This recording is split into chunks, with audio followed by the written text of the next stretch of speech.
ব্যাপারী এক দরবেশের কাছে এসে বড় মনে বলতে লাগলো, ও হুজুর, আমি এমন কি ব্যবসা করব যাতে আমার অনেক টাকা ইনকাম হয়। দরবেশ বলতে লাগলো, তুমি কালো কাপড়ের ব্যবসা করো। ব্যাপারী তাড়াতাড়ি চলে গেল এবং পুরো শহরের কালো কাপড় কিনে নিল। কিছুদিন পর বাদশাহ মারা গেলেন।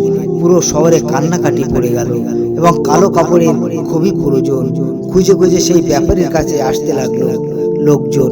ব্যাপারী নিজের ইচ্ছে মতো দামে বিক্রি করতে লাগলো এবং কোটিপতি হয়ে গেল।